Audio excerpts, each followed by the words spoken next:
Coming up next on The Voice of Alabama Politics, more dumb bills. Also, the hemp bill leaves pets in pain. And dark money has entered the Attorney General's race. What about us?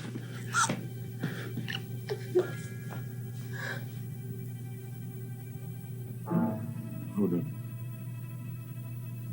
Oh no.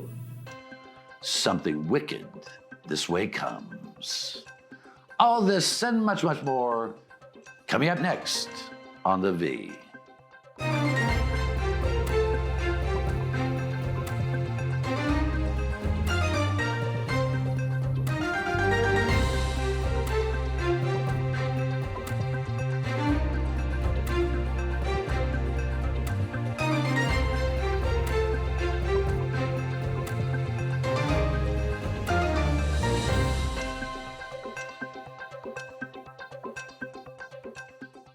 Welcome to The Voice of Alabama Politics, where we tackle the tough issues so you have the hard facts. I'm your host, Bill Britt, and as always, I'm joined by Susan Britt, research guru extraordinaire, and Josh Moon, investigative reporter and columnist, and vacationer in Florida right now. Hi, Josh. How's it going, y'all? I guess it's better than being a pensioner in Florida, right? Or retiree. Well, I don't know. I'm kind of looking forward to being a pensioner in Florida. Well, you look good down there. It's a family tradition, and we're always happy that you come and join us and do all this good stuff with us. Oh, yeah, absolutely. And a lot of people know this. You and Susan do a lot of research. You do a lot of research for APR and the V, and Susan does her own little thing, her thing, doing research. And, one of the things that's always troubling is this dark money trail that seems to be more and more in politics. Right now, in the Alabama Attorney General's race, Catherine Robertson was given $1 million, Josh, by basically a group out of Tennessee that looks like they operate out of a post office box. And here she gets $1 million, which puts her ahead of everyone in the AG's race simply because she's got friends who got dark money. Yeah, it's troubling to me. First of all, it's troubling to me the amount of money that's in politics all the way around. Okay, I mean, it just is. It's all. I mean, I don't care what party we're talking about. What is it? Kamala Harris raised $2 billion and blew through $2 billion in her campaign last time around. And I mean, that's an astronomical figure that I think could go to better services and to help a lot of people out there in the world. But I think the one thing that we also should all be able to agree on is the fact that we want to know who it is who are supporting these candidates, who it is that's paying for access to candidates. And I think that's the problem that we're seeing right now. Alabama has some pretty strict laws about PAC transfers and being federal PACs, that are given into state PACs and things like that. And those things are kind of now being skirted legally. I want to make it clear it's legal. Yeah. Nobody's accusing Catherine Robertson or her campaign of doing anything illegal. No. They're not. But it is, I would say, violating the spirit of transparency in which we have passed a number of laws to make sure our campaigns are transparent and people know who are supporting our candidates. And this one here, this First Principles Action LLC incorporated up in Nashville, it's based out of Nashville, Tennessee. It's run by the guy that used to run the Republican Attorney General's Association, and has a long history with Robertson and Steve Marshall. And we all know Steve Marshall's trouble that he had with RAGA donations back when he was running for Attorney General, and the fit that was pitched by Troy King over him accepting PAC-to-PAC transfers at the time, which have since been deemed illegal by the Ethics Commission. Yeah. And so but I guess the bigger point here is, we have these laws that are supposed to address the openness and fairness and transparency, and this is a way around that. Yeah, and very much so. And you cannot know who gave that money or what kind of influence they might exercise over the candidate. And in this case, it would be the top law enforcement officer for Alabama. And we already know that office under Steve Marshall has done some dubious things.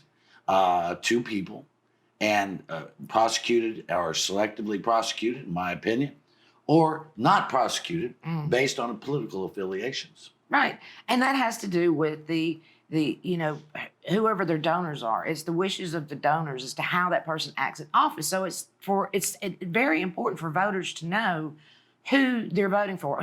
What influence that this candidate's going to be under before they vote for him. But with this kind of transfer, there's no way of finding out. Alabama, you can look up candidates and find out who gave them money, unless you do it this way. Again, not illegal, Nope. but what I call legal corruption. We used to joke about if these guys were NASCAR drivers, they'd have all these patches all over their suits. Right. But we can look up who gave to these people, except in this case.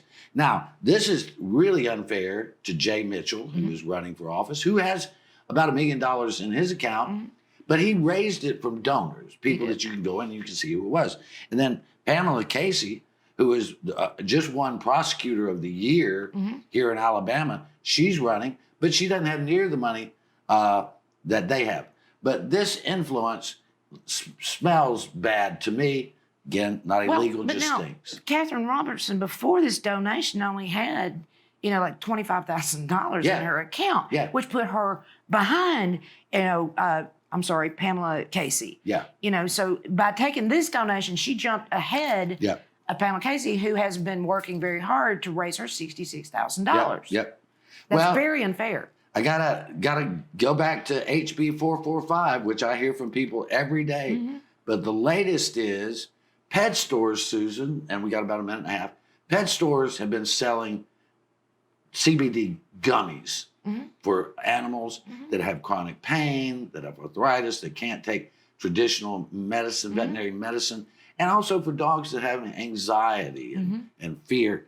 But that's going to become illegal now, January 1st, we understand. But they're taking it away from pets, right? And it'll also be a felony for anybody who possesses it. Isn't that sweet? Poor little dogs. I mean, we've got a friend right now that her dog is in really, really severe condition. And, if the hemp products would help him. Josh, this is going too far. They're punishing the puppies now. And they're going to put you in jail if you give a gummy to your dog, your illegal gummy. Yeah, if you have, a lot of people have pets who have weather anxiety, especially thunder and things like that, and these sorts of things can help them, and they've been shown to be less invasive and less problematic for the dogs and cats as well. And it's such an overreach. It continues to show you how little thought was put into this and what the damning effects can be when idiots pass laws. That's it, really. When nobody got upset in the Republican Party when they were eating the cats, eating the dogs, but now you're punishing the cats and you're punishing the dogs, and you want to put the pet owner in prison for, as well as the retailer. You're freaking out the dogs, man. You're freaking out the dogs. I mean, talking about having your priorities backwards. Anyway, we're going to leave it right there. You're watching the voice of Alabama politics.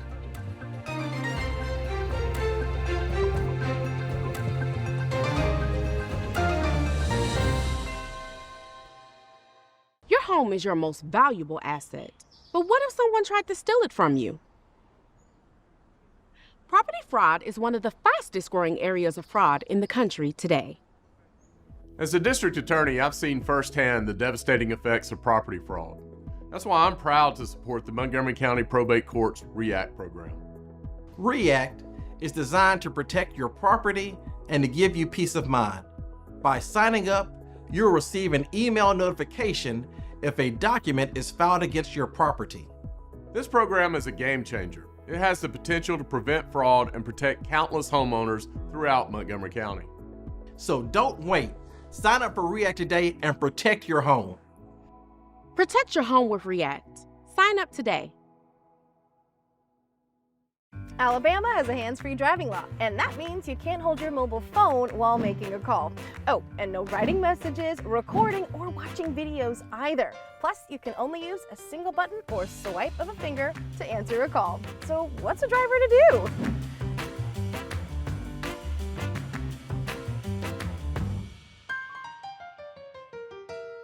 Alabama's hands-free driving law is in effect. Follow it.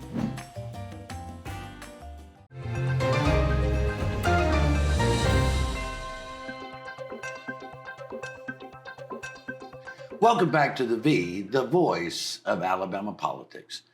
Susan, nothing says from a lawmaker that I care about my constituents than coming up with one more stupid bill to pander to the base. And in this case, it's making sure that Alabama recognizes the renaming of the Gulf of Mexico to the Gulf of America. That's very important to working class people, to people that have had their their overtime pay cut and all that. Really important to them that we recognize the Gulf of Mexico as the Gulf of America. Yeah, meanwhile, we've got Medicaid cuts coming. We've got SNAP benefit cuts coming. We have all of this, but that is a priority. Yeah. I mean, the foolishness that they keep coming up with angers me every day while I watch them cut the legs out from under people who can't get assistance, and the ones that have assistance that need it, that are going to go hungry, are going to go without medical treatment. Meanwhile, they're renaming the Gulf of Mexico into Gulf of America. On a map? Seriously? Yeah. I mean, Susan, here's the problem. You actually care about people. I do. Instead of winning the next election. And Josh, you know what? Changing, you can, what if every president came in and changed the name of everything? So, in Alabama, we'll spend millions and millions of dollars, for textbooks that we can't afford now, for all this other stuff, maps and all that we can't afford now, so that we can call it the Gulf of America. Because we got to please. That's the whole thing, right? Yeah. And I'm looking at the graphic over your shoulder there. Is the period part of that Gulf of America? I mean, did they put that in there in a tribute to Sean Spicer? It's Gulf of America, period. Period. Is that okay? I'm just making sure. It's period. Listen, I honestly, I don't think we need the comparisons of that we have, all these other problems. I mean, why can't we just say, no, that's an idiotic idea. Yeah. We're not doing that. Yeah. I mean, really. I mean, I don't think we need any more than that. I mean, what are we doing? I just, you know what I'm saying? Like, this has been the Gulf of Mexico. Nobody. It's not a slap in the face to anybody. It was named that in the 1400s or something. Yeah. I mean, it's just what. I mean, come on, God Almighty! I mean, it's something every day. The people that we call not Mayans, but Aztecs. Mm-hmm. They were the Mexicas. Mm-hmm. They were the original Mexicans, right? And so they were around a long time before we came up with stupid ideas to change. And I was I did a news interview the other day. I was watching a news interview, and they asked several people that were Trump voters and bless their heart.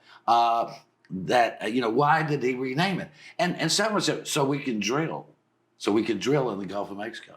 What? Anyway, please, for God's sake, love people more than you love pandering for once. But anyway, I want to move on to another brilliant one. And Josh, I'm going to lob this one to you. We've got to protect our Confederate monuments. We've got to protect them. No, we don't.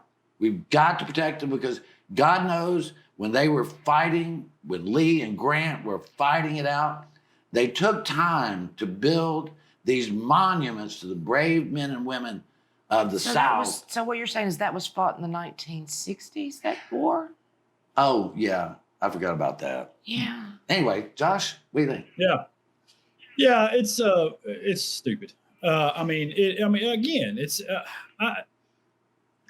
look at the history of these people, and I mean, we celebrate Robert E. Lee Day, and all these Confederate holidays that we have in Alabama, and for what purpose? Almost all of them either showed up in the statues and the holidays, either showed up during the period of Reconstruction, or during the civil rights movement. Yeah. And all they are is a slap in the face to black citizens. That's all they are. That's all they've ever been, is a great big middle finger to black Americans to show people that we're still in control and you can't tell us what to do and how to act and how to behave, even though the way you're telling us to act and behave is the proper human, decent way to act and behave. And we're not going to do it because we want to keep up these statues of these men and claim that they're somehow history that they're honoring our history and teaching our history. In the meantime, you're pulling the actual history out of the classroom that people are trying to teach, and making it so you can't tell people that the whole war was fought over enslaving other human beings.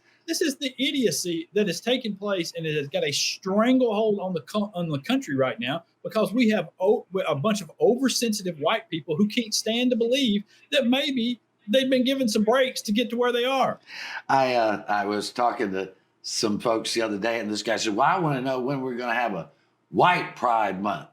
And I went, you jackleg, every month has been White Pride Month for 250 years in this country. Absolutely. Are you kidding me?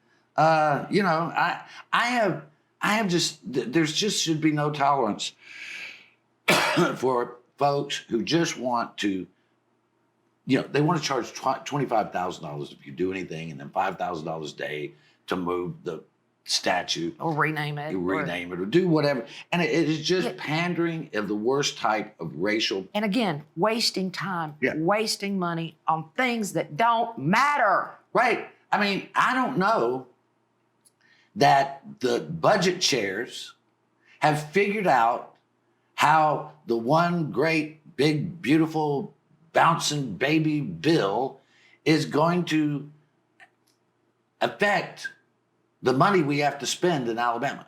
Have they worked that out? Are they working on that? I don't know. They're not. They haven't even brought it up. It's like you're worried about this, and these people go, oh, we're cutting Medicaid to those people. They're not going to get their check. Nobody gets a check on Medicaid. Medicaid, it goes to hospitals and doctors. So there isn't a Mexican family out there getting a check for Medicaid. That's not how it works, right, Josh? I mean, come on. No, it's look, all of this is just a distraction for other things. And really it's a distraction that's built for people who don't know how to go. Yeah. All right. These are the things that they do when they don't have ideas on how to solve actual problems. They put up nonsense like this that try to affect people emotionally, whether it be with race or gender or whatever. That's the reason why we have so much transgender nonsense going on. It's the reason why there's, the race talk about things now. And then they'll do these things and then get offended when you call them a racist for the ideas that they hold. But this is what they're pandering to. And if you're pandering to a bunch of racists, then I got to say, man, it kind of makes you a racist, so I just wish we could get to a point where we punished people for doing this sort of idiocy. I know. I know we're over on time, but I got to say this. I was talking to a veteran one time, and he was so angry about them spending money on a veterans memorial that could have gone to build a children's playground. Mm-hmm. He said, I didn't fight so you would put a memorial up to me. I fought so these children would be free and have a playground. But anyway, we'll leave it right there. You're watching the voice of Alabama politics.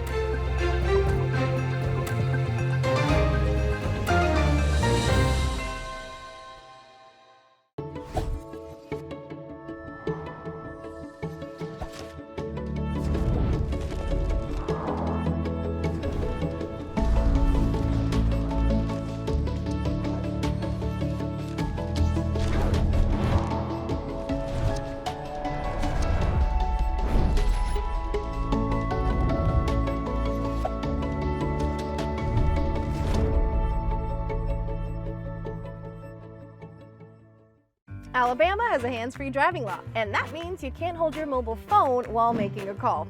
Oh, and no writing messages, recording, or watching videos either. Plus, you can only use a single button or swipe of a finger to answer a call. So what's a driver to do?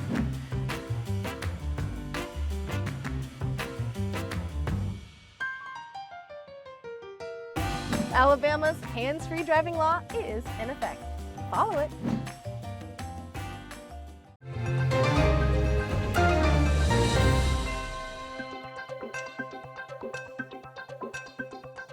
Welcome back to the voice of Alabama politics. Many people, especially in Alabama, red states, are full on MAGA, which means Make America Great Again, which is a slogan that President Donald Trump used in his first campaign and still campaigns around it because there has been a cult of personality that's grown up around that. And that is not a negative thing to say. It is a true thing to say in my mind. The first president to use Make America Great Again was Ronald Reagan.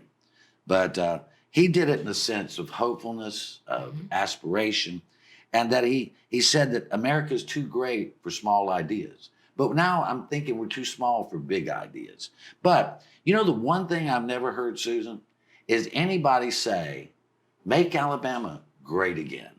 Because they'd have to point to some time when it was really kind of great. Yeah. And that doesn't really exist in our history. No. It doesn't. I mean, and let's be honest. What Make America Great means, essentially, is make America white, married couples with children, you know, kind of like the 50 shows, you know, 60s shows where they had these happy little families and they were all white and all that. That's what this means. They want to take it back essentially to racism, segregation, whether it's segregation of white and black or it's segregation of, Mexicans and white. They want to make everything white again. That's what that means. Well, I think that's very true. And, you know, we all watched those shows either at the time or in rerun, and especially you showed me a lot of them at Nick at Night. But Josh, that was fake. It wasn't real. You know, I mean, Mayberry is a heck of a place to live, but nobody ever lived there, you know?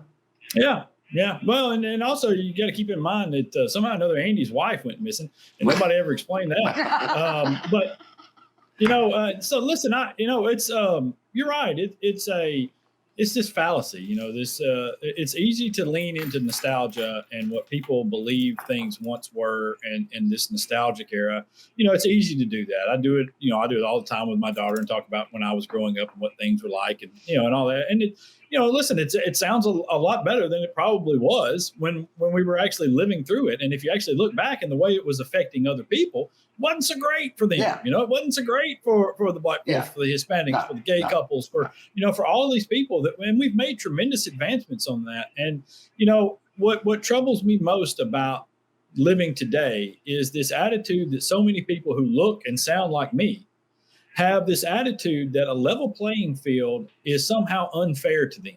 And that's, you know, this is what we're talking about with DEI. I mean, diversity, equity, and inclusion. Who would have ever thought 10 or 15 years ago that you could have stood up and said, well, diversity, equity, and inclusion is just some nonsense. I mean, I'm like, I feel like I'm living in like some outer space time here that's going on. I don't like there's another world and I'm watching people act with such stupidity about things and pretend as though there was an attack, some doofus from that was a professor at some colleges around Alabama attacked Regions Bank the other day for their diversity programs in lending and trying to support black businesses, while never mentioning the fact that the reason that Regions is doing that is because of this long history throughout the banking industry of unfairness to black people, and whether it be in home loans or business loans or anything. And they saw this as a way to enter into the black community and to further business, of course, but also to level the playing field. And now all of a sudden it's unfair.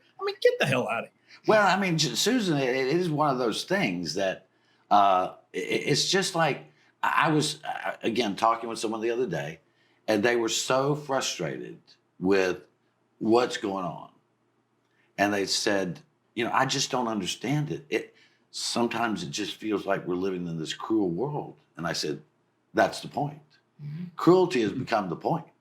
It is part of the makeup of what we're seeing.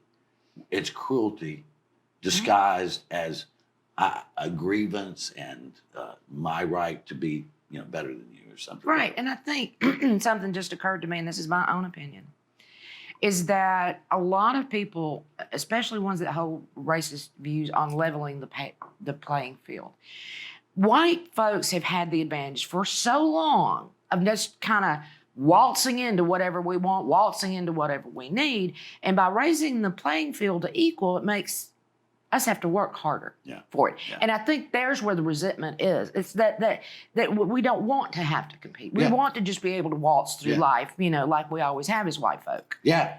Well, and women haven't had it very good a lot of No. times. I remember my certainly mother not. having to stand up as a businesswoman and tell people that, well, I wouldn't have to tell you what she'd tell me. But, Josh, you wrote a column this week about what do you really value? And I wanted to spend a couple of minutes talking about that. And I thought that was a poignant a column that you wrote. Not that they all aren't poignant, but just give us a little overview. Let's talk about that. Yeah, I mean, I just, I just wonder sometimes, honestly, just what do you value? I like, what are your values right now? What is it that you look at in day-to-day life, and what means something to you? What are the rules and goals? I mean, is it to treat people fairly? Is it to treat people well? Is it to have a good functioning government? Or do you just value simply the R beside somebody's name or the D beside somebody else's name? What do you value? I mean, because it seems like when we go to the polls a lot, we have lost that sense. Or when we just talk about politics, we have lost that sense. When we're legitimately making jokes about feeding Hispanic people to alligators, and that's taking place right now. Okay, they've got T-shirts, they've got this whole nonsense, and the president of the United States is involved in this.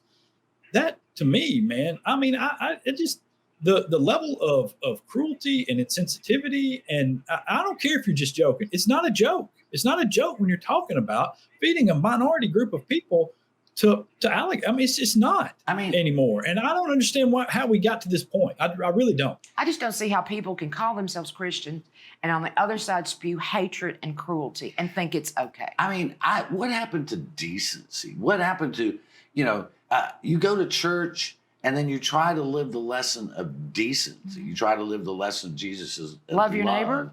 But that has become seen as some type of weakness. It has, rather absolutely. than a strength. I mean, I grew up in a world where we believed that treating others fairly and living by the golden rule and doing what is right, even when it's inconvenient, was what made America great. It's because it made the individual good. But that all seems to be as far gone. Well, go ahead. We can run over. I just want to say one last thing. I guess I would be reminded by Black Americans out there that we have not. This should not come as a surprise to anybody. And if you doubt that, go to the EJI's lynching memorial. Yeah. And look and read the stories about what took place in America and the parties that they used to throw around the lynching of Black Americans in this country. And now to think of what we're doing now and put it in that context. Well, I hope everybody has a wonderful rest of their Sunday or the rest of the week. You've been watching the voice of Alabama politics. You watch us because we watch them.